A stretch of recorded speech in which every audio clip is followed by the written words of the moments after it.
It's going to be ridiculous. I like, Absolutely. what's his face? Not Keith, the coach. Sheldon Keefe. Yeah, but the GM. Kyle Dubas. Oh, Dubas. Well, he's done a really good job, He's a man. Brock alum, dude. That guy Yeah. knows his shit. Brock alum. Yep, no doubt. Shout out Dubas. Shout out Shout Kyle. out You want to hop Dubas. on the show, buddy? We'll take any time. Well, I guess we'll get started here. We've been sitting around watching the end of the Masters tonight. Yeah. You know, Matsuyama. If you haven't noticed, welcome back to the show. Welcome back to GM32, the hockey podcast. I'm Vito Scaringi. I'm Carson Johnstone. Tonight we're here with our buddy Yeah. Eric Diodati. Big Hello, guest, everybody. big guest. How you Good doing, to be Eric? here. Good, how are you? Good. We're calling you Eric. What's going on, Dio? Yeah, fuck. No one calls me Eric, man. Eric, what's going on, man? Like, girls call me Eric, but I get Dio a What lot. should I say Like, here? Dio is most of what I Oh, yeah. What's going on, man? How you been? Good, man. Living up in Hamilton. That's it, eh? Yeah. Just living the dream up there. Lockdown's been shitty. Oh yeah, Oh, it's been tough. especially up there, too, eh? You guys have been... Man. Because everything up there is mom and pop. There's not a lot of, like, chain... There's chain restaurants up there. Yeah. Mm-hmm. But most of the people who own stuff up there are, like, Hamilton... Hole in the wall stuff. Yeah, exactly. And, they're not making that much money as it is. And then when you do something like... I get why they have to lock it down. Don't get me wrong. I fucking understand, but... It just sucks to see those people suffer rather, Yep. the small businesses is where it's... Yeah, It's tough golf. it's definitely tough. And like Carson, you can kind of attest to that, right? With Pursuit and whatnot. It's probably you were on the ice for Yeah. it's got months straight almost just recently. Now you kind of have to go onto the Zoom thing, which Yeah, which- we're online and stuff. It's tough. Listen, there's so many small businesses out there that rely on honest traffic of customers, and I feel so bad for those people. Luckily, I'm in the position where I'm still able to get some things done. I'm very fortunate that way. Yeah. But it has been tough, on top of that too, the stuff you try and run, other people can't afford it right now, right? Like it's just very difficult all over the world, and the unfortunate piece is that the rich get richer as always, but that's a rabbit hole we could dive down, but we'll stay on the hockey track here. So Dio, we always go through our guests like with their careers and where they started, and Sure. you're a Niagara Falls boy, so Sure. let's hear it. So I started, I always played Niagara Falls until minor midget, and then I went to Toronto. But yeah, you made moves to the GTA. yeah, at one point, But you played AAA your whole life. AAA right? my whole life except 1 year. Oh yeah. That was the year actually that I switched to defense because I think your dad and was it your dad and Peter. Glenn? Yeah, Yeah. I was like a pretty good skater. I think we were only like 12 or 13 or we were something young. like that. And I was a pretty good skater at the time, and they were like, "What do you think about playing D?" And that's where the spot they had made for me would be. Yeah. And I was like, I kind of want to play forward. So I actually went down a year that year and played single A. And Yeah. you play forward. Yeah, played forward, lit it up, and then the next year I just switched to D. I think that was my minor bantam year. Yeah. I remember the old CCM twig you used to use. Literally two colored, like the blue, red squares. Yep, like yep. that's the twig Dio Oh, had that beautiful. age. Shit, I I remember even that. forgot about that. That's awesome. Wow. Yeah, so and then after that I played AAA, obviously. Yeah, with the boys. Yeah, played with all the fucking boys. I think the last year I played in Niagara Falls was my major bantam year. That's when I played with Nicky Pissarro. That's the year that Maidens was up with us as well. That's you. Yeah. Who's phenomenal. Yeah. Yeah. Fantastic Friend of the hockey show. player. Jesus. Yeah. And who else did I play with? Clowder, obviously. Yeah. Just a lot of good players on Yeah, the team. we But played Toronto- together but for Toronto what, a team? couple years Yeah. at some point? Yeah, a few years, think but that's when we were I was young, always a though. bubble guy because my size, man. I just didn't grow till later. Did we you play know? together in single A? No, because I actually moved away to Welland. I played against you because I was weird. yeah. I moved away to Welland, and then I played AAA there, and then I was single A there for a bit, and then I played AAA in Niagara Falls for a year when I lived in Welland still because I didn't make the Welland team. Okay, what year was that? Like, how old were you? Boy, that might have been around Bantam. When did your dad Boy, coach he me? says, When did your dad coach me? Pee Wee. Was it only? Did he Might have been only Pee-wee. coach me with Pete Gillardi? I think that might have been it that last year because I think after that we moved. So you guys played together. At some point, At some we were on the point, same like, team. yeah. But I can't remember. I just remember whether we were on the same team or not. We were always on the ice together for Yeah. some reason. It felt like Yeah. we played together. Same age. Yeah. Same age. You guys are the same group of friends, right? Yeah. And So okay. So anyway. So then I played that last year major bantam. yeah. Going into my draft year. Yeah. and we weren't getting that much at the time. I don't know if it's like that's like this still, but we weren't getting many scouts come down because all the scouts were based out of like Toronto area or Hamilton even, right? Of course. So a scout's more inclined to go to a Toronto game if the guy lives in fucking Toronto. Yeah, not make a 2-hour trip down here. Right. So I found that we were only getting, we would get the Ice Dogs and, the Toronto teams like, the Steelheads and, Owen Sound every once in a while would come around. Brampton. Yeah. But I was, at the time, I was just like, there's no way that I'm good enough because I thought I was good, but I didn't know how good at the time. And I was like, there's no way I'm good enough that I can just base it on these guys coming to see me. It's kind of like I got to go and put myself in that mix. Kind of present yourself a little bit. Right? Yeah. Give yourself a little more opportunity. Which was probably... I mean, I think I still would have got drafted, but I honestly don't think I would have got drafted even in the 7th round like I went. No, you think you would? And even the 7th, that's pretty pretty high, late. man. That's high, but like high. it's still late in terms of like making the team immediately. Yeah, right? yes, absolutely. So, I see where you're coming from. But I think it's hard to say. If I didn't go to Toronto, I probably wouldn't have got drafted as high. But I think I would have been the same player and I would have developed the same way. But it was strictly me going to Toronto just to get in front of everybody. Yeah. You don't think the hockey out there is better than here or different or it's hard to say again, but they seem to have the best players all the time. I don't know, again, I can't speak for what it is now. You guys could probably tell me better. Well, honestly, the one thing that I've noticed specifically is in this region, and myself being one of them, there's more development companies. I guess we'll crack a beer. Sorry, Cars. Yeah. Right in the middle there. There you go. Sorry. No worries. No worries. Cut you off there. But I think just there's more development around here happening. Like there's more stuff. Right. It was all in Toronto before. That's where it was. Right. And guys, I remember my buddies drove up to Burlington. They drove up to other places to do it because we didn't have it around here. Now there's shooting coaches. There's other things. Yep. I think it's becoming more competitive in the Niagara region. There's a lot of good hockey here now. Yeah. Whereas before, when we were younger, I always talk about it. I wish we had it around here, right? It just wasn't available. I totally agree. However, you still got, Nancy Gruel kicking around. Yeah. Oh, dude, she's been amazing. And Miss Gallardi. I credit and put this one on the rack. Like she is why I'm such a good skater. Straight up because 100%. of her. A lot of Me us. too. And that's because I went for like years. I went for like 6-8 years or something to her, and too. You do weird edge drills and fucking all that stuff, right? And that makes you a better skater, makes you a more versatile skater. So that's 100%. Really valuable when you're a kid. Yeah, especially when you're a kid, because if you can develop with that base at that age, then by the time you get to pro or CIS or fucking OHL junior or whatever, you're a good skater and you're gonna thrive because you can use your skating to play the game. Yeah, you know what I mean. You don't have to be a scorer per se, but if you can move your feet around. But what I was trying to say is that there's still people kicking around like that, and I think that's actually a very good thing to see in the Niagara region. Oh yeah, 100%. The kids I train, a lot of them, they have Nancy Gruel a few times a week, and then I have them a few times a week. We see it's it. awesome. We saw that when we would show up to go in Port. We would show up to go with Dougie or whatnot. Yeah. And Nancy would be on right before us, just laying into one of the kids. But that's the thing. She holds you so accountable. She's in your face. Oh my God. I love it. What? Does she still grab kids by the kid? Well, I don't think so. I don't know. She never really did that in general, and I don't think we should put this one on, but. We can talk about it. Well, I know, but I don't want to say. Like, if we got to cut it, we'll cut it. I remember her. I was fucking around in one of her drills one time, and she gets really pissed off at that. Oh yeah. If you're not paying attention, get up. Like she'll kick you off the ice.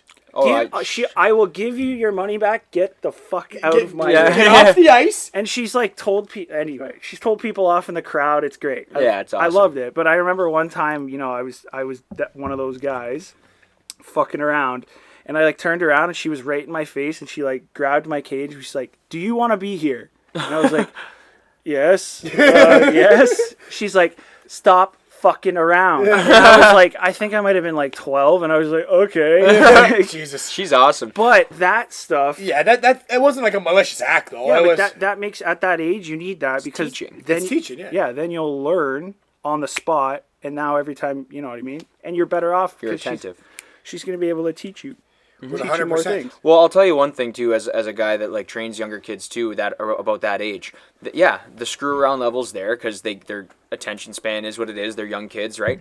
But when you're stern with them and let them know exactly what you want, and you teach them when to act, they do. But if you don't, and you're lackadaisical and you screw around, then they screw around, and then 100%. If you don't fix it, it festers, right? So she's always been really good at nipping it in the bud. So good. I was on the ice with her actually the other day, a couple weeks ago, because I've been training. Oh, you skated with her recently. Oh, dude, I was on the ice with her a couple weeks ago, and she sat down 2 kids on the bench. Go, whatever. Has them all in the group. She wasn't yelling at them, but she was sternly talking to them and just letting them know. And she called me over and she goes, "Hey, he'll let you know, like." He's seen me for years and years. I was like, boys, you don't understand the value of the lady in front of you right now. Like, and then since then, we've been on the ice with that same group, and they've been just so attentive. Right. It's been awesome, dude. It's they literally a direct example. A lot better because, I mean, like a pro or junior coach is going to treat you the same way. Actually, they'll probably treat you nicer, to be honest. But like I found the hard ass coaches that I had, they always had control of the team. Even if the team wasn't doing well, they had control of it. Yeah. So it's good to coach like that. Yeah. You have Absolutely. to. You have to. You got to let guys know where the guidelines are. And you know, we had a really good conversation with Wes, actually, about some of those things. And he said a really good thing. What was it? You have to know which hills you're willing to die on, right? Like fight which battles you want to fight as a coach, right? So it was really, really good analogy. But yeah, I guess... Yeah, now moving into junior, so you got drafted. Yeah, so you end up getting drafted to Mississauga, St. Mike's Majors at the time. St. Mike's Majors, now it's Steelheads. Okay. Yeah. And you went 7th round. 7th round. It's beautiful. Went to camp. Didn't think I was going to make it the first year anyway. But I did well. Like, I wasn't out of place. But felt good? Yeah, I felt good. And then I knew that I was coming back to play for Terry anyway, right? Yeah, you know it. Yeah, for sure. Which was a great experience as well. Last year in the old barn, too, wasn't it? Yes. Let's hear about this. In the old barn. Let's kind of dive into Junior it a B. little bit. I want to know it because I didn't get that experience. Okay, so so I step on the ice with Niagara, and I'm like the 4th, 5th guy there because they had a bunch of. Who was the captain then? Sexy. Sexton was the captain, and it was a good team. So I was probably middle of the pack guy. Yeah. I played well that year. I think we lost against St. Catharines in the playoffs. They were really good. 2nd or 3rd round? Yeah, like St. Catharines, I don't know if they're still like this, but they used to just always be good. They're always Did you play against Sheehan? Riley? Jimmy? Riley. No. Okay. He was gone before I got in there. Oh, okay. We played against Jimmy. Yeah, of course. Jimmy Sheehan. Anyways, I just wasn't sure we played against Riley. So I played that year, and then went to camp the next year. And again, not making excuses here, but like they had the Mem Cup season that year, so they're bringing in, Shug gets traded. Shug and Canton get traded from Windsor, and they're 2 fantastic players. Studs. Yeah. So Canton, drops everybody down a spot immediately, and I was already probably 5 or 6. Yeah.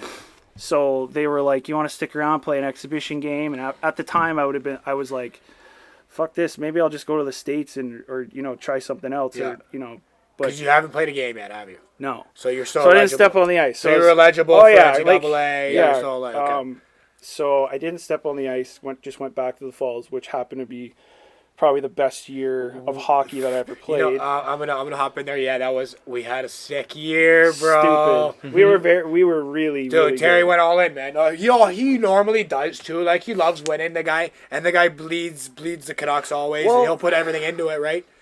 He also just got, there was a lot of guys, that was still the age, which I think it still happens, but that's when you could have, 10 guys that just came down from the OHL. Yeah, you can't do it except the Caledonia. You could still have those guys come in, right? Yeah. So it was a bunch of overagers.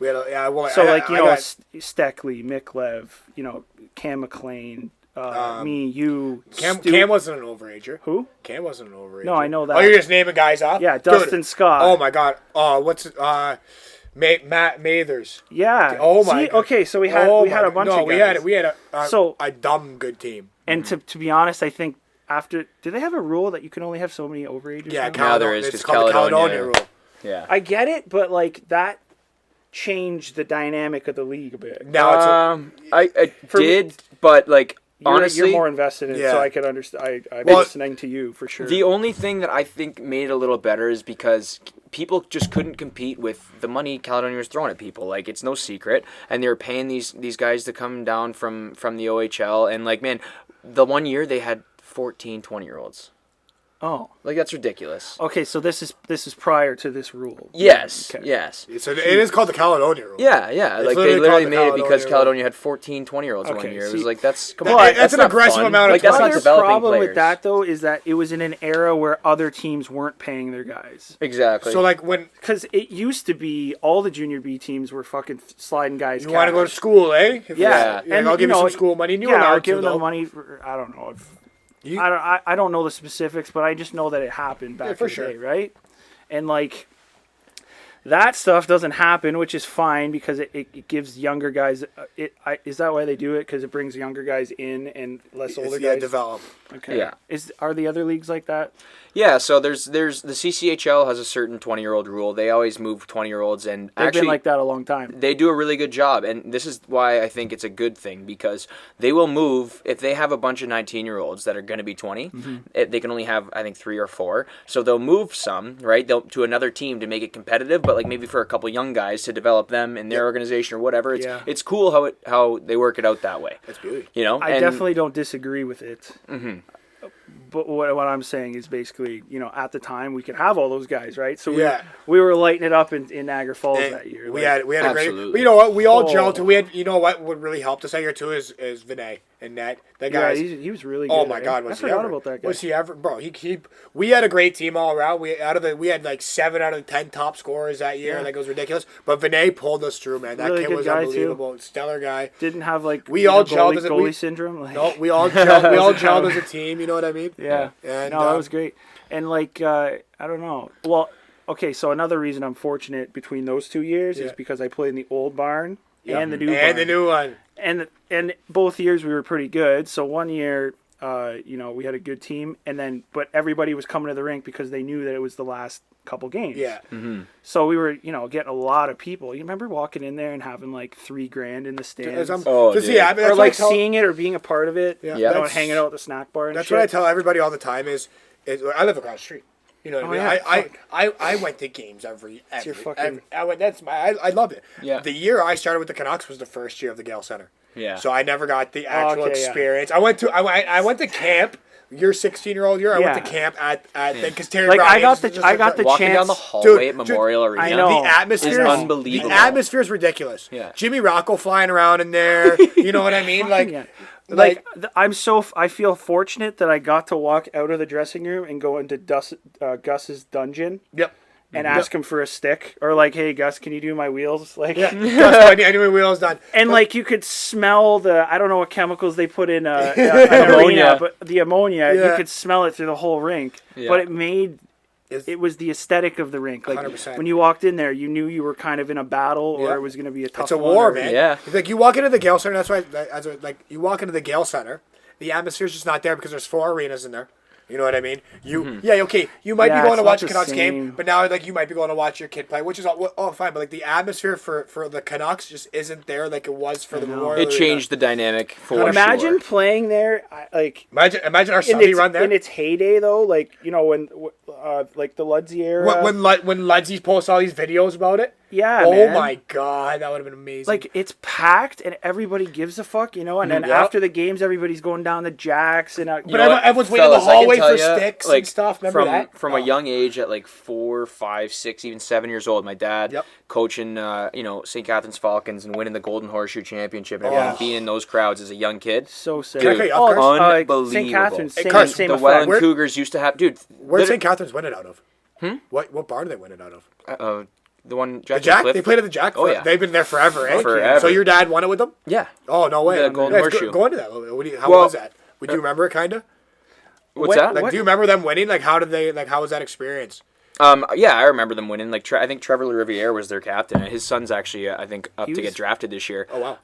But anyway, Trevor Riviere was their captain because my dad came in to replace Gary when he was in St. Catharines, so he made Trevor the captain kind of like make him feel good, obviously, and give him some responsibility. So, maybe he'd respect him, and I don't know if it ever really worked, but either way. They ended up one packed bar in there, I bet. Yeah, unfortunately. But, you know what? He's got a son now. It's up to get drafted and stuff. But, yeah, they used to pack the barn, man. And it was cool is underneath they had that old bar? You ever seen the bar in St. Catharines underneath? No. You guys don't even know what's there. At the Jack? Yeah. There's a bar underneath. I'm telling you guys. Between intermissions, between everything, there's a bar literally underneath. At the Jack? At the Jack Gatecliff Arena in St. Catharines. There's a bar. There's a bar. I'm telling you. You guys, this is what I'm telling you. I have no idea. We have played that. Is it upstairs, downstairs? Downstairs. So you go... There's a downstairs? So you go downstairs. the away dressing rooms. You can go down the hallways. Keep going down the end of the hallway. in the corners where you go up the stairs. Yeah. You turn left, there's doors. So if you go through those doors, there's a big warming room and a bar. And they used to sell beers during games. And swear to God. Kind of like a Blue Line room? Swear on the show. Memorial Arena had? Swear No way, God. remember that room? Blue Line room? Shit. So, Anyways, honest to God, man, it was unreal just like being, a young guy and experiencing those things too. Like, because I remember what it was like to go to those junior games and, we talk about wanting to play in that league. That was like the NHL for me. As a young kid. Bro, you have no idea. It was crazy. Yes, you do have an idea. I do. Pardon me there. You do have an idea. But what I was going to say earlier, though, was the Welland Cougars. Yeah. So when they were the Welland Cougars before they're Canadians, my dad coached them too. Yeah. And the Welland Cougars used to give out every home game, a pizza to the best fan. It was jam-packed. And fans used to be going nuts, like with signs and everything, to try and win this pizza. Yeah.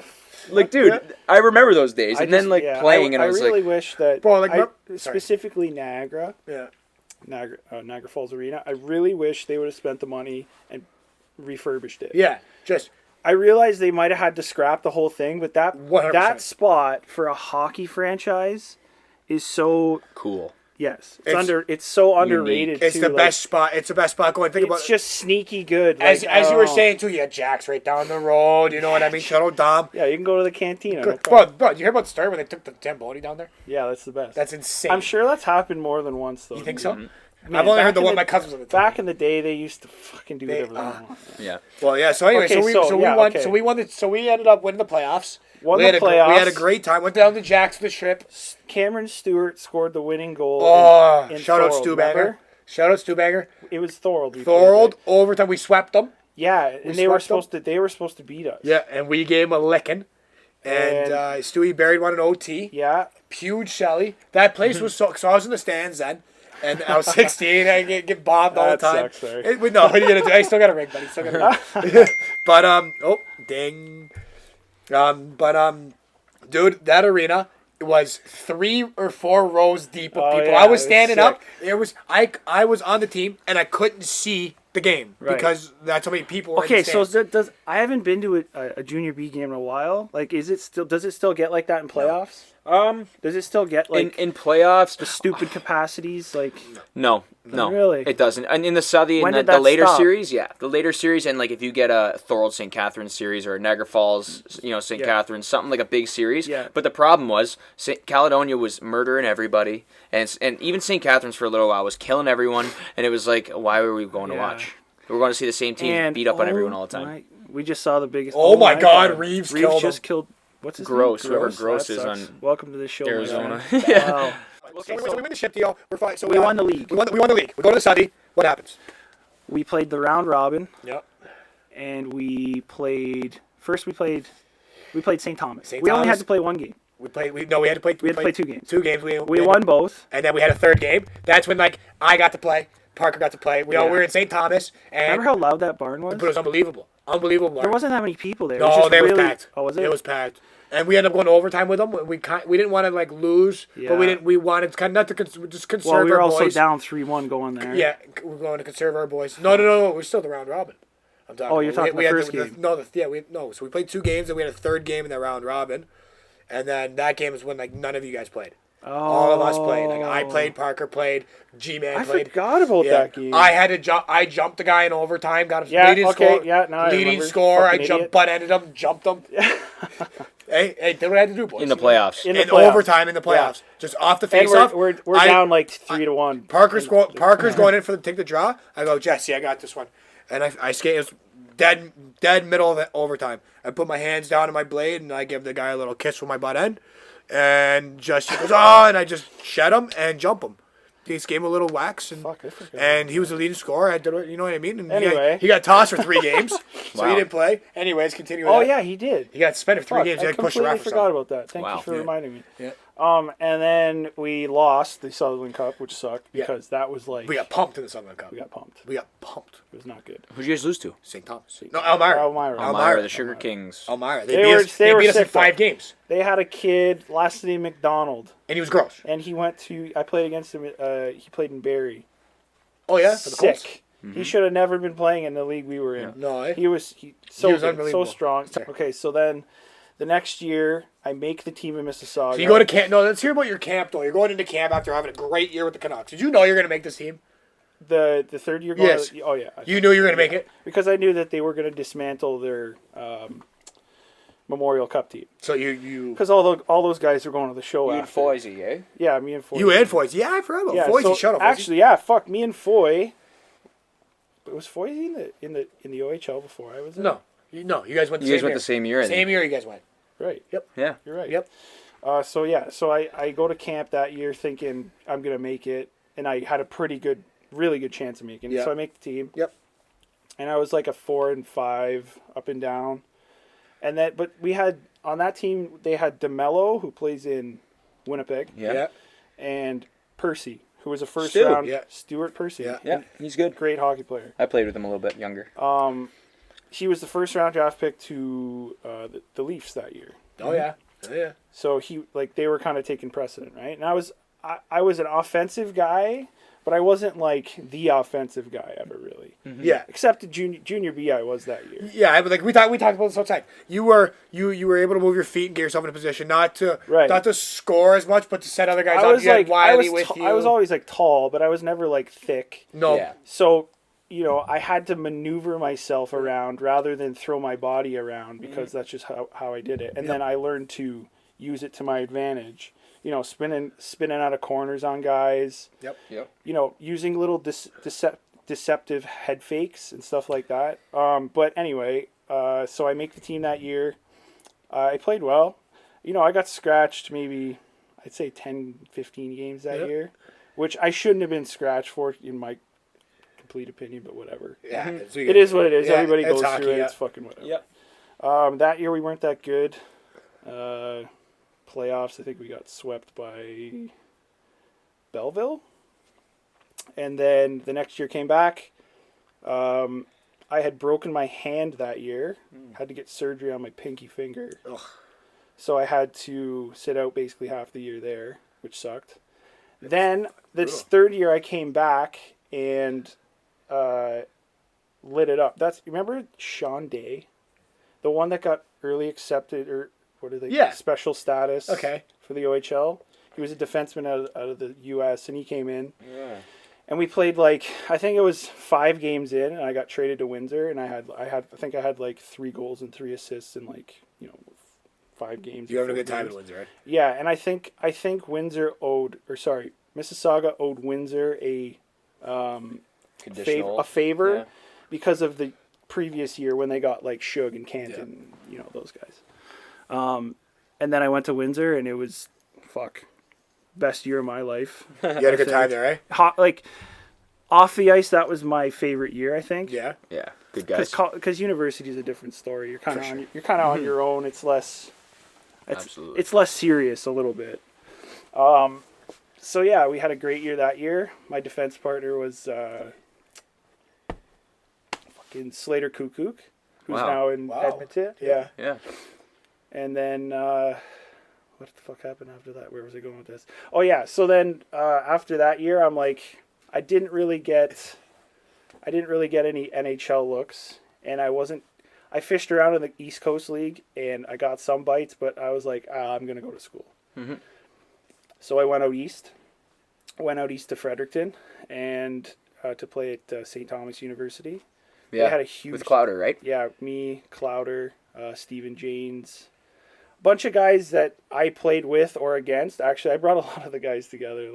That's sweet. That was kind of cool. But so we went there for 2 years, and then this is kind of so I halfway through that. So I did 2 years at St. Thomas, and everything. I know we weren't that good of a hockey team, period, we were actually one of the worst. But period, he says. But it was weird. We had so many good players. Like we had guys that had NHL camp experience.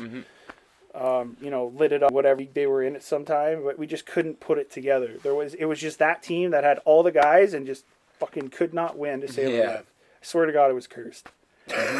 And then because of that, I think they shut the program down. They shut the hockey program down halfway through the 4 years.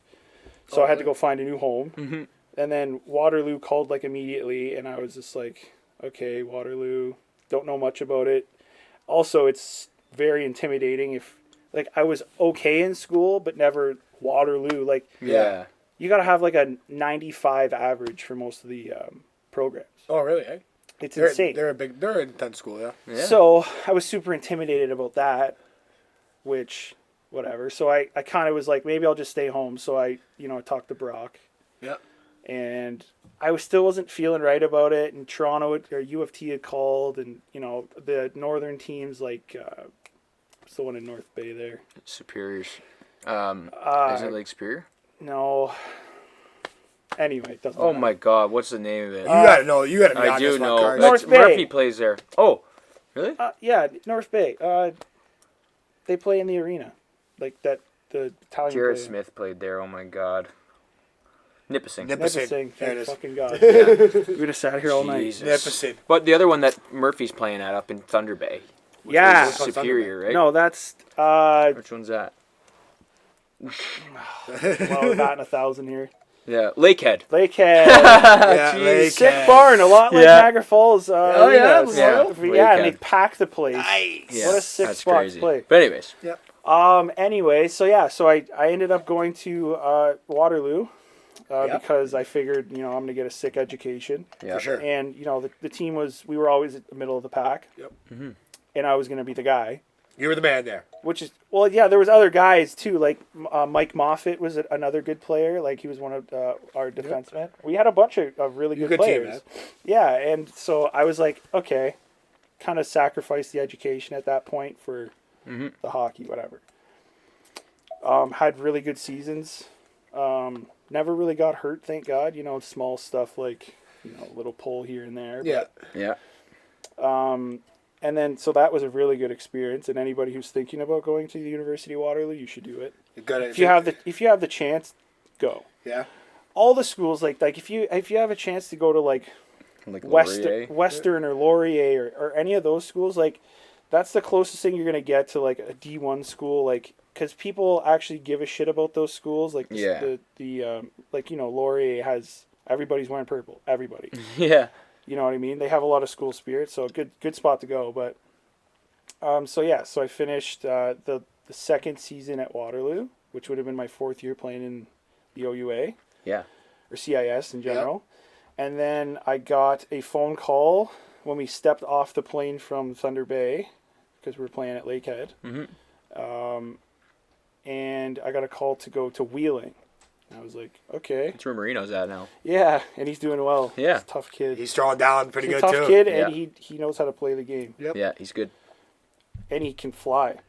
He can fly. For a big body, he can move. For a big boy. He played D1, he had to. Let's get this real. For a big boy. Like, he's not a little dude. He's a... Yeah, but he's fit, man. That's what I'm saying. Like, he's built like a truck. Which is even scarier. Because I wouldn't you don't get the want kids that away. coming Holy up. hell. But anyway, actually, I think he might have scored the other night, or... Did he? Yeah, he's doing well. Nice. Anyways, yep. So you got a call from Wheeling. So got a call from Wheeling, and I was like, I don't know about Wheeling. Like, I don't think that's the spot for me. It just didn't seem right. And then, like, 2 hours later, I got a call from Cincinnati. Yeah. And I was like, okay, now you're talking. And I know, like, I did my research, and I knew that they had, like, the best barn, or one of the best arenas. Yeah. Like, the Florida teams have really nice arenas, too. Mm-hmm. All the arenas are nice, but theirs are, like, pro sports. So when you're... So then I played for the Cincinnati Cyclones. In the coast. In the coast. In the coast. And this, like, Cincinnati has, if anybody's been there, they have the football stadium and then the baseball stadium and then the hockey rink. It's connected via either streets or like actual, like a catwalk across. Wow, it's so That's cool. insane. And you could go see a Reds game at whatever the matinee, and then you could come see our game at 7:00. Oh, it's unreal. And the tickets were like $11. Yep. So the place is packed. So they'd get hammered at the baseball game and keep her going at the Keep her hockey going game. at the hockey game. So and you actually did pretty well. What'd you play? You played like I played like 18. Yeah. 18 or 20. Yeah. 18. And I was there for probably OT winner. There for like 30 games. Yeah. OT winner. You know First what? goal was first pro goal was an OT winner. OT winner coming down the wing and sniping. You got a video for us? Yes, I do. You want to send that to me? Yeah, I'll send it for the viewers out here. I think we're gonna post it. We're gonna post it. Post it for the viewers out there. Probably only listeners. We got a viewers. Only fucking YouTube video you can find of me probably. Yeah. So we'll post it. That was cool. Got thrown out in 3-on-3. It was my only shift, and I got really good at 3-on-3 hockey. Mm-hmm. I'm not sure why. I guess because usually you throw a defenseman and 2 forwards, right? Yeah. Mm-hmm. So if you're a top 3 defensemen on any team you're on, which I was for most of the OUA or CIS, you got to sniff for 3-on-3 in overtime. Yeah. So I was used to it. Mm-hmm. So when he threw me out there, I was like, okay, I'm gonna wheel around. So it just happened. It just happened. They were on a line change and they had to go far. Yeah. And our goalie had made a save and a big rebound came out. So one of the forwards just shot it up the boards to me, and I was coming across the red line from our bench. Mm-hmm. And I came across on my off wing, and it was kind of like a mini 2-on-2, 2-on-1 kind of thing. Mm-hmm. And I just looked off the goalie, and I saw 5-hole because he was a big, tall guy. So I just ripped it 5-hole, and that was just hammered one home. Yeah, and it was cool because that was like a game where they had it was like Star Wars night or that's meant what's the other one? Paw Patrol they had. That's cool. Just dumb ones. The weird promotions. And we would always wear different jerseys, right? So I think the video of me actually scoring the goal, we're in some fucking clown outfit, but which doesn't help, but whatever. It's okay, but yeah, so cool it was great because when you show up to a pro team, you obviously want to fucking contribute. For sure.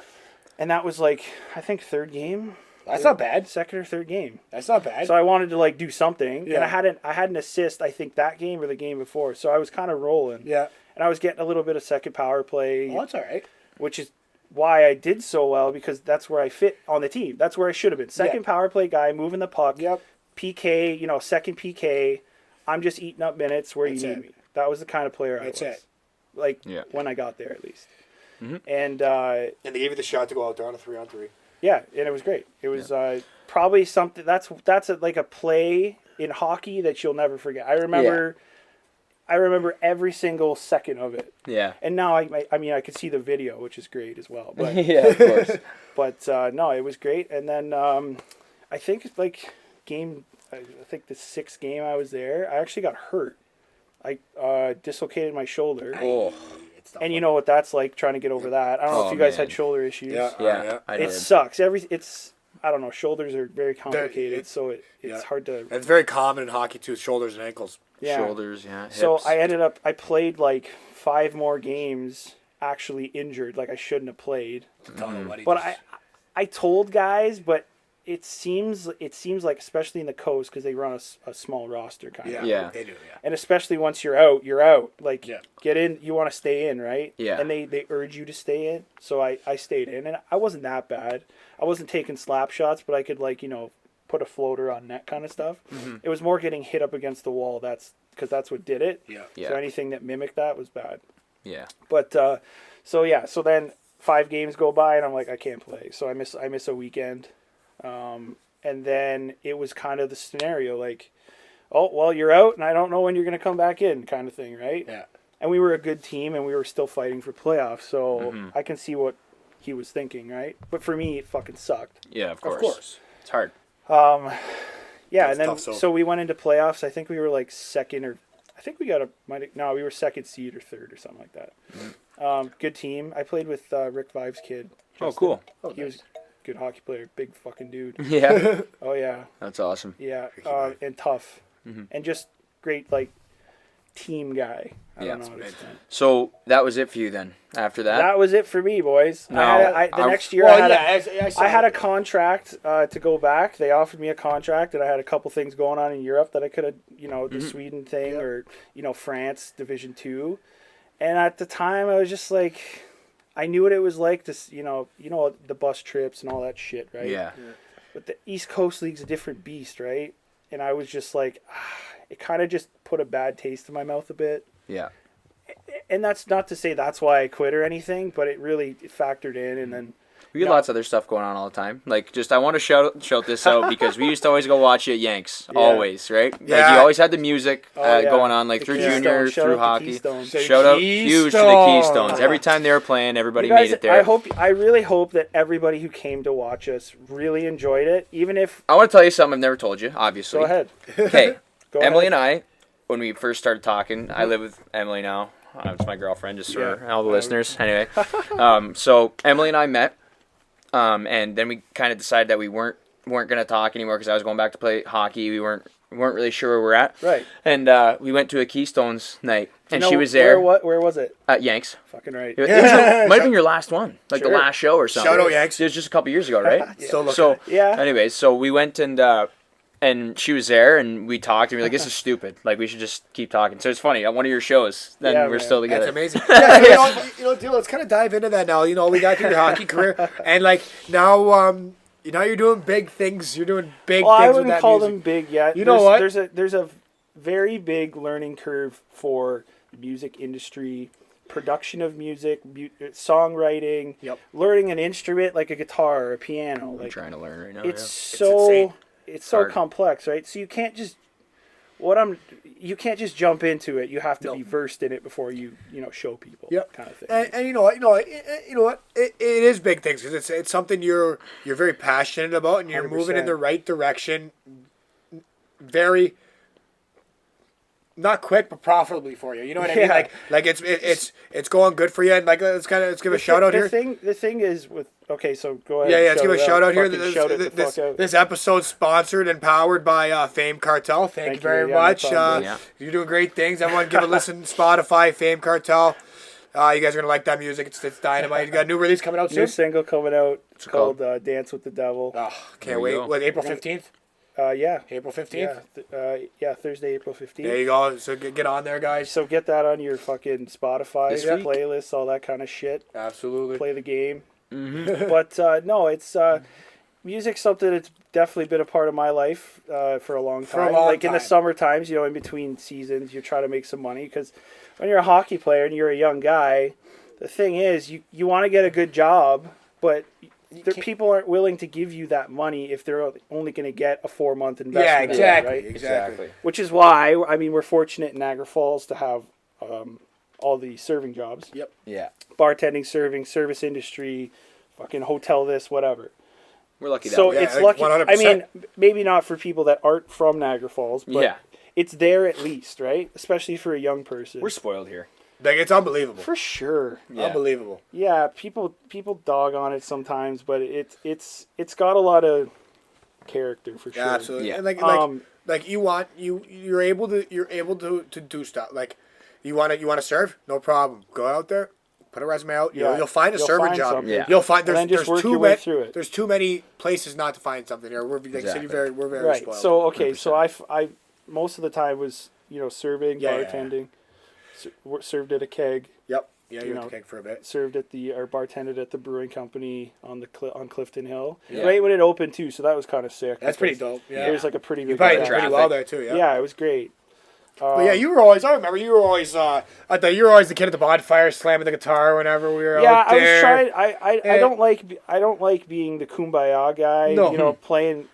Playing at the party for everybody, unless when people ask, you bust it out. But I don't want to be that guy. No one wants to be that fucking guy playing Wonderwall. You're like, shout out Wonderwall. But you know what? You have always had a passion for it. Even play when you were playing so it was, but it was good because I could come home in the summers, we could line up 3 gigs a week or 2 gigs a week. Keystones. I actually got a question for you. Yeah. Because now moving like Fame Cartel, are you writing your own music and like producing and like everything? Because Keystones, you guys were great. You did a lot of covers, right? Did you have some of your own music too? We did a couple songs that we never released. I think I have them somewhere. Yeah. And they were actually really good. They were just live off the floor recordings because we didn't want to pay for a studio to have it mixed and all this shit. Mm-hmm. We just wanted to have recordings. We were like, I don't even know, so like minimal 19, experience in that, eh? We're just like, we want to hear what we sound like. Yeah. And that's kind of where I actually started, like, with the love of recording and stuff, the process. Yeah, that's what I was going to say, is that where it kind of started. Yeah, so now I just, especially during 2020, I had to find, like, a different vice to, like, hold on to while, you're in quarantine and all that kind of shit. Yeah, there's lots of stuff going on. So I just decided I was writing my own stuff. And I'd always just never seriously, and so I was like, okay, let's give it a go. And then I started writing some stuff, and then I got more and more and more interested. Yep. Found out things I had to learn. Mm-hmm. Production stuff, instrument stuff. Like, I kind of learned, I learned how to play the drums. I learned how to play bass better. I knew how to play bass already. Piano was completely foreign, so, I'm still learning all of this stuff, right? Yeah. You never really stop learning an instrument, really. Yeah.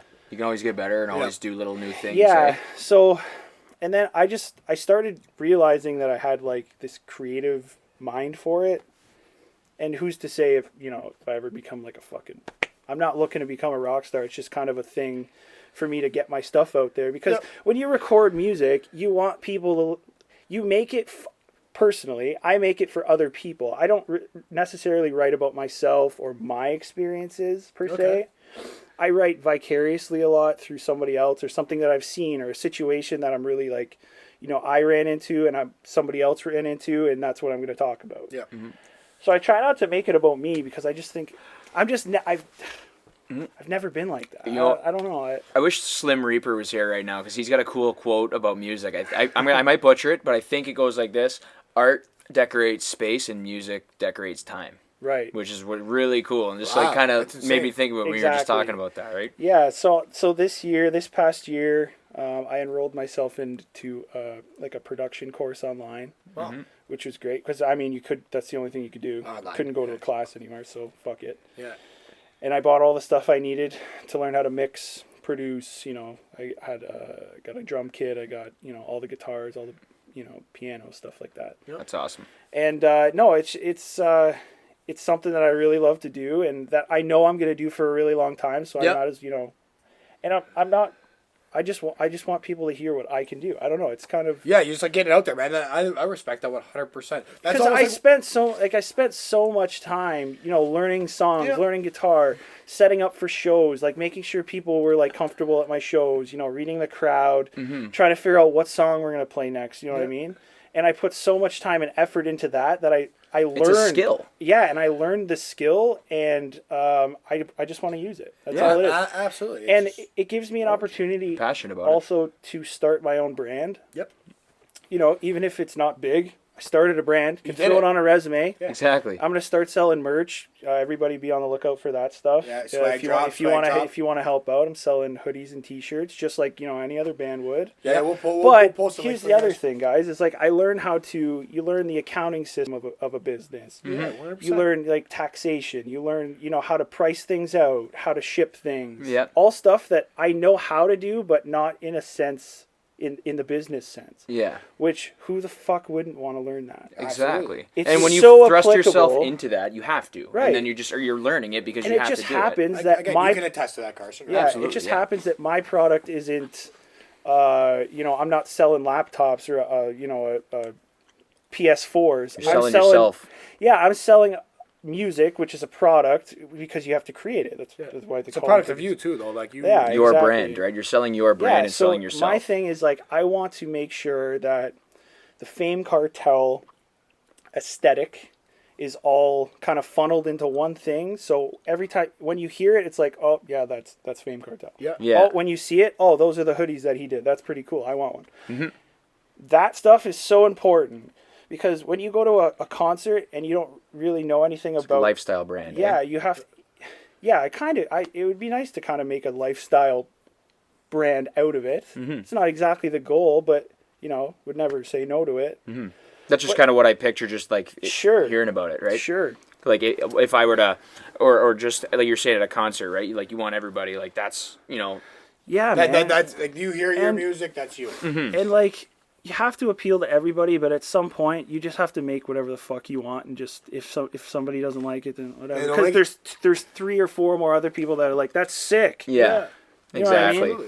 And that is cool too, because when you do something or create something that somebody actually enjoys or likes, so you can see them getting joy from it, like it's pretty good feeling. That's what I really like about playing live, and that's why I was always like freaking out on stage. And it's first of all, you're the lead singer, so like jump around, like have some fun live here, right? Yeah, let's go. Actually, I got a funny story. Remember that? Okay, I think I can say this 100%. I am the only person to crowd surf at the Spicy Olive in Niagara Falls. That's amazing. The boys picked me up over their shoulders. I don't even remember what song I was playing, but by the end of the song, I was at the bar. So from the corner to the bar? From the corner to the bar. Yeah. Like, that's far. It's 50 feet. My mic cord only goes so far, so like I'm pulling the whole PA system with me. It's coming with you. Oh, yeah. And I didn't miss a note, for fuck's sake. No way. Did you get a drink after, too? Do you hit the bar? Yeah, I mean, that's kind of when you play those shows, you get, $400, $500, $600 for the show to play, and then they're like, okay, we'll give you, free alcohol or whatever. I meant more along the lines of after you finish the crowd surf at the bar. Have a drink, yeah. Probably. Hey, it's a great deal. You guys got buy drinks, right? And you're playing, so you got to keep playing. So somebody would come up, buy me a drink, and I'd have to put it behind my amp. But then by the end of the show, if 3 people or 4 people keep doing that, you got like 6 beers back there. You're loving life, though. But that happened a lot at the Mansion House. Because people just come up, they buy 37 Ryan Gingers. At the Mansion, you get the $1 beers too. Yeah. Oh. Now, is that? Sorry. So what I was going with there is that I like the live. I like playing live because I like people moving to the music that I'm playing, or the look on their face when I play a song that they like, for sure, or something like that. And like what you were saying to round this all out is like you didn't meet your girlfriend there, but that's where you guys hit it off again. Yeah. I watched that shit happen so much because I'm facing forward and you're in everybody else is in the bar. You can't see around people. Yeah. But I'm standing at the front. I could see everything fucking going on. Because everything's. I saw some shit, dude. Let's hear some. Let's hear some. Get into it. Just like and I'm never gonna name names, but like you would see people like that either had a girlfriend or a boyfriend, or like doing some shady shit. Or you would see guys like just in the background, like some just dummy, just absolutely wasted, standing in the background, like. But you notice that stuff when nobody else does because they're so immersed in the actual crowd. Yeah. So that's kind of it's a cool feeling, but like, that's awesome. But it's nice to see or hear that people enjoyed the show enough to at least come and congregate. So that must mean something. We're not that bad, dude. So that's the first thing, and then we always tailored to people what people wanted us to play, and we would also play songs that we just loved, but everybody, we knew that everybody else would love, right? Yeah. But I got not sick of playing covers because like it's just music. You just play it. What's the best song your favorite song to play? Everybody responds to the one, but what's your favorite song when you were with the Keystones? Just the covers? Oh, I don't know. We used to love playing Danny California. Because at the end, like Eric Monteleone's sick guitarist, Steve great bass player, Steve Monteleone, and then Matty Sy was just crushing drums behind us. Drums. How about Leather Jacket? Leather Jacket's fun. That's definitely everybody sings along. Everybody sings along. Okay, but where I was going with this is like I kind of got not sick of playing covers, but it was just kind of like, okay. So I kind of just paused it for a little bit. And that's when I started getting into production, sound, or like songwriting, stuff like that. And you can put your own flair on it. Sure. And that's the kind of what got me started. And then now, since I'm immersed in it, plus you can't really play anywhere anyway. So now I'm immersed in the recording and mixing kind of stuff. I love that too. So that's just what I'm doing right now. Yeah, that's amazing. That's great, man. Good for you. I think you're gonna have a really good thing going, man. Like honestly, just seeing from our perspective, seeing like what the Keystones did, just for the local people, we love that so much, man. That like that local band, and now that like you've got your own thing going and producing, I think you know you have a passion for it and you got the right stuff, and I think it's gonna be awesome, dude. I'm excited. Yeah, absolutely. You know what, Dio? I'm gonna ask you. Okay, so we have the Mad Hatters for our opener and our ending here. Yeah. Holy shit! The Mad Hearts Hatters? and Sounds. Oh, Hearts and Sounds. Yeah. Okay. Dude, the Mad Hatters are the best musicians in the city, and they have been. And they have been for like 20 years. Absolutely, like, Frankie P, crazy. Bendel, they're so good. Disco, like those guys are unbelievable. Anthony DiCarlo, unbelievable musicians. And so we have Hearts and Sounds as our beginning, as our opening and our ending. We talked to the committee. And we're gonna keep Hearts and Sounds as the ending. Yeah. Dio, what do you think about giving us an opener? Yeah, fuck. You want to do it? I'll give you a little teaser. You want to do that? Yeah, have a beauty. Beautiful. We're excited. I like Sponsored that. by the Fame Sponsored Cartel. by Fame Cartel, powered by Fame Cartel. Yeah. Yeah, and no, it's been. So there we go. Well, actually, one thing that we kind of missed earlier that I do want to touch on is just you know, we talked about how you played 2 years in the GOJHL. Yeah. We talked a little bit about the GOJHL and some rules and overagers and how good you guys were and stuff. But we didn't necessarily talk about your transition that you made. Like, I know you went to camp and stuff, but you played 2 years in the GOJHL. Then you went to the O, and then even going up to pro. So, like, what are those transitions like? Just making those jumps, and how did you deal with those even mentally? Because you know, it's a different feeling for 100%. Everybody.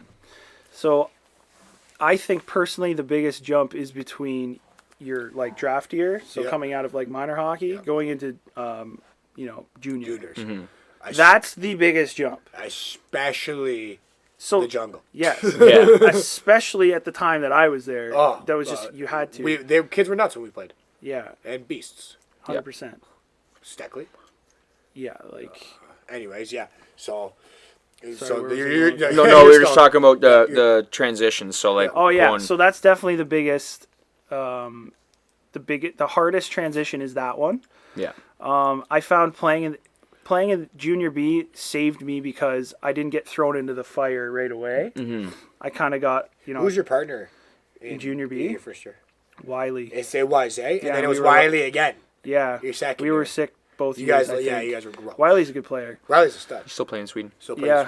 Great player. Good guy too. Shout out Ryan Wiley. Yeah, you love him. So how did you make that jump? So, I started. Actually, you know what helped a lot were those skates. Remember the skates we used to run in the summer times? Like, you know, Beck Shug, you know, Ludsey. Oh, the Ludsey skates. The Ludsey skates? I used to go, and then there was ones that were like the 12 o'clock ones that Jordan Owens would do. Yeah, and then Kevin Dahlman always run skates. Kev had those skates. Okay, so those skates, I mean, development during the year, obviously. You're playing games, you're getting reps. Yeah. You're going to develop. You're practicing. But the summers, dude, unbelievable. Playing with the guys around here, you know, when you got Riley Sheehan coming down on you, and you know, it's shinny, but you know, we're all trying hard. We're trying to stay in shape. Absolutely. And having a pro come down on you just makes you better automatically. Makes your skating better, it makes your timing better, makes your decision making better. Plus, you don't want to look like an idiot because you're with all the guys that you grew up with, and those guys are, you know, you like look up to them, right? Yeah. So I learned a lot in the summer. Oh yeah, a lot. They were great skates. Kev's skates were great, man. Kev's skates I used to go out with them, and oh man, honestly, like. Man. Kev was so good and just like such a good guy too. Like he'd help you like when you're playing like even just like little things of encouragement. Like he'd never get overexcited, but you'd score a nice goal, he'd be like, nice tough kid. Yeah, he would. And even that coming from a guy who plays in the K, it's like, wow, man, like that guy thinks I'm good. Like you know what I mean? Like this guy thinks I'm a good player. Yeah, but I think there's something wrong if a guy isn't like that. Like you know what level you're playing at. Like help these guys out. Yep. People have to realize when they get to that guy. Well, guys have to realize when they get into that scenario and they're on the ice with somebody that's not as good as them, to help them out. That's huge, man. Yeah. That is huge. Because if somebody like that says something to you and tells you to do something, it's going to stick more than, you know, some coach you had. Absolutely. You know? They're there. They're pros. So, yeah, so I learned a lot there. I learned a lot of, like, skill stuff. Yep. You know, passing through guys' sticks. Yep. You know, just actually finishing plays. Because it's a different beast, man. You're playing against those big guys. Especially, like okay, so it's a different beast. At the time, I would be junior, or my first year junior B. Yeah. And then I jump on the ice with those guys, and those guys are all drafted. Yeah. And they're like, going up. Good, yeah. So, I mean, it was, anyway, it was great for me. I always did Nancy Gruel as well growing up, so that really helped. And then I had, Smitty. Smitty was a dynamite coach. So I play where Smitty met his wife.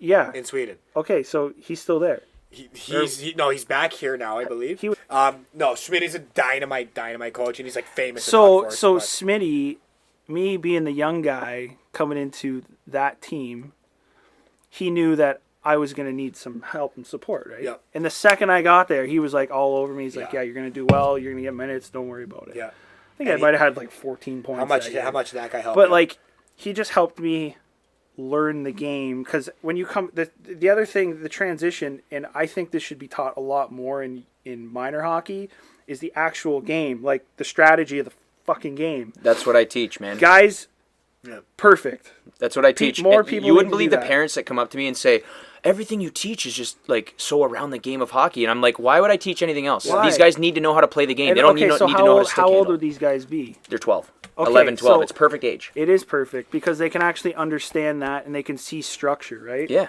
exactly. But the problem that a lot of guys have, you could fly up and down the ice, you could dangle, you could have a great, snapshot, whatever.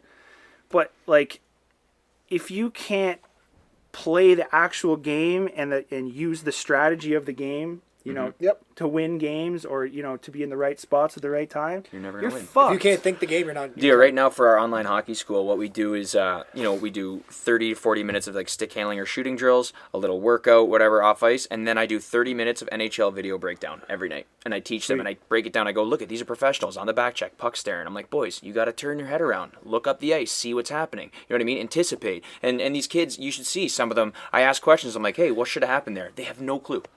So like I'm happy that we're but it's good because they're learning, right? And their eyes go this wide and they're like, wow, and they get it. Yeah. So we gotta promote that, right? Just teaching, literally learning the game rather than skilling them to death. You gotta bag state, sure you gotta be in shape, but like why would I waste 10 minutes on sending the kid blue line to blue line when I can not waste 10 minutes, but I can spend 10 minutes incorporating how to think the game. Not even how to think the game. What about puck support? You know how many kids skate above a pile rather than being underneath? Yeah. That's the simplest little thing. Spend 10 minutes on send the guy underneath. Yeah. Any centerman out there, puck support, just be puck addiction, puck support. Be 10 feet from any guy on the ice the entire game, and you are going to the NHL. Coach Deal. Because you will get the puck so often. It's just the little bump plays. It doesn't have to be. It's not long. See, Austin Matthews is so good at that. Austin Matthews got 31 rips of series scored ahead of you last night. Yep. It's the little plays. It's the little plays to the middle. It's the little chips off the wall. It's putting a puck into the right place because you know a guy's going to go there. That feeds into what I'm saying about teaching kids that. Yep.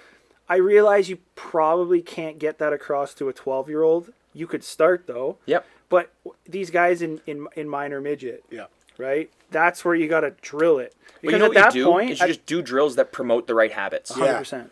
And then it happens they naturally. do it naturally. Yeah. But if you're a coach at that age, you have to drill it because at that age they're able to. They should be if they're playing AAA hockey. They have the skating ability. They have the puck handling ability. So the only thing that they'd be missing, besides between scoring, their ears, it would have to be all the structure stuff. Yep. Which needs to be taught more. So Smitty, I come into first year junior B, and Smitty kind of takes me under his wing. Wiley did too. Actually, they all did. Yeah, Amadio, for sure. Sexton, all those guys. And that taught me a lot about the game, and that's where my development took stride. Flew off. Because I was missing that. Because I was playing in the GTHL the year before, and it's like playing in fucking Europe. Like it's just an all free for all. Well, I guess there's structure still, but. It's not as much as junior, of course, right? It just the level goes up, the age, right? Guys can think at a more elite level. It just 100%. Changes. But yeah, that's awesome that you had Smitty to help you through that, and certain coaches. And I think everybody has a moment in their career where it's like, okay, that was the pivotal moment where like I finally got it, or I felt like I was confident and there's my coach Larry Cockrell at Kents Hill. He was awesome, and I had my dad growing up too. But Larry Cockrell at Kents Hill, he was really great for me, and helped me have some confidence in myself too, right? So like it's just it's amazing how you have certain coaches over the years. That's great. 100%. Absolutely. And it's not always about the big things that a coach teaches you. It's the small little things. Like I think that's why I think Nick and Anthony are going to be really good coaches. 100%. Because they know the little nuances that make the game. The details. Yeah, it's the details stuff, and that's important. If you can get guys on board, which Nick can. He's been a coach since we were 10 years old. Yeah. Fucking guy. Imagine having a defense partner that's your coach too. Like playing from back in the day. But those two are going to really help Fort Erie in general, and I think I'm just saying like more guys like that. Mm-hmm. You know what I mean? Absolutely. So shout out Nick. Shout out the Paceros. Yeah. You know what? You know what, Theo? I think we're wrapping it up here a little bit. We're catching a little bit of time. I got a scoop. You want to give it? Yeah, that's what I was just gonna ask you. I was like, we like to end on some stories. There's one thing that stuck with me just because I'm here and I haven't seen Carson. We got a Scoot story. Yeah, well, it's not even just like an incident. He always used to say this. You've probably heard this. But when I started playing D, it wasn't that. I was playing forward still. Anyway, he used to use the terminology fishing for pucks. Oh my god. So he used to fucking... This guy knows it's coming. Stop fishing for pucks. And so I'd be like, forechecking somebody and I would just kind of fluff him off and I'd come back as I was skating by, he'd be like, Dio, stop fishing for pucks. Fucking fishing for pucks. Bang on or is that bang on? And he used to call me yard sale because in the room I would just have my fucking shit out. How do you say it? Oh, there he is. Yard sale. Hey, there he is. Fucking yard sale.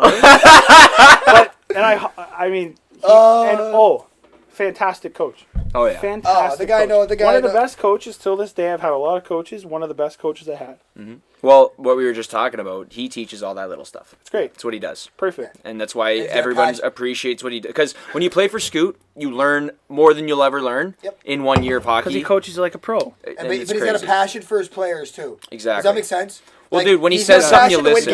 He's got a passion to win games, but like he's also got a like he loves his players. He loves his players. He loves his teams. He loves teaching. He loves being a part of the game. Every team. He loves being Scoop.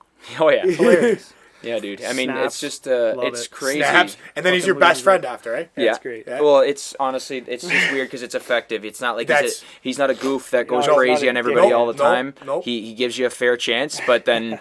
But no, he lets you know when it's too much. But it's also, I feel like it's also like you said, it's an effective. It's a method. Exactly. You know what I mean? He's not some chooch out there screaming at all the kids. That's great. No, he's been great. He's that's a great story, Dio. Honestly, puck fishing. Oh my god, dude, that's hilarious. I just had to get that one. Oh, I got chills. Yeah, it's amazing. You were howling. Oh man, drive-bys, puck fishing. There's a couple. He hates them, eh? Oh god, drive-bys. Drive-bys are bad too. Drive-bys hates fucking drive-bys. Fucking stops and starts. Inside out. Inside out. There's a lot of good ones. Yeah, that's still applicable. Inside out, best fucking hockey rule ever. Yep, best. If you are in the middle of the ice, nothing can go wrong unless you suck. Yep. Inside out. Or you get dangled or whatever, but like inside out every time. And honestly, some of those terms that you use, like I'm obviously in my when I watch hockey, all I hear is Scoot's voice because if you watch a game with him, like that was too like growing up with my dad. Every time I watched hockey, I had a full play-by-play of every play that was going on. Your old man, because he's just talking about the game. Turn it down. You need to listen to commentators. You know what?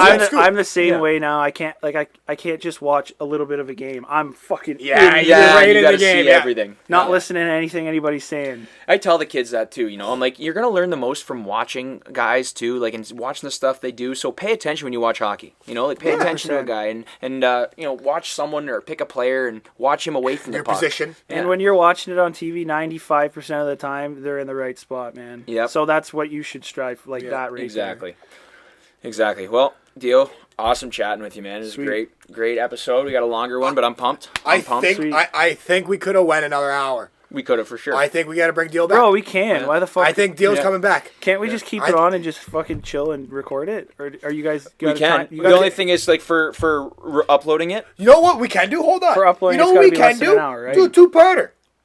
Well, Cars, that's part 1 of part 2 with Mr. Eric Diodati. Yeah, not planned. We were just sitting, having a great conversation, and time slipped us by. So I mean, we're gonna have a 2-parter. We had about another hour actually of good conversation with Dio. Yeah, so. I'm glad we got into some hockey details and some music details. He's got some good things going with Fame Cartel and whatnot too. And and he's got some great stories for us coming up for part 2 as well, huh? Absolutely, yeah. We learned about his career and some junior stuff, and Dio likes to talk about all that stuff with the boys, and great guest to have on. So really easy to talk to him, and we're excited about part 2 as well. So we hope you guys enjoyed part 1 here, and yeah, absolutely. I'm gonna give one more shout out to Fame Cartel. Yeah, he's got a new single coming out on Thursday, I believe, April 15th. Either way, April 15th, whatever day that's gonna be, and Spotify, Apple Podcasts, and YouTube, all the streaming platforms. It'll be on there for you guys. Don't forget to check out GM32, the hockey podcast. Fame Cartel, we're powered by them. And thank you guys. Hope you enjoyed. Yeah, and we're not gonna brush off Frankie P. We may have replaced you in the intro, but we still got you here on the outro. So as always here at GM32, we got one question for you. Can you feel it now? Would you take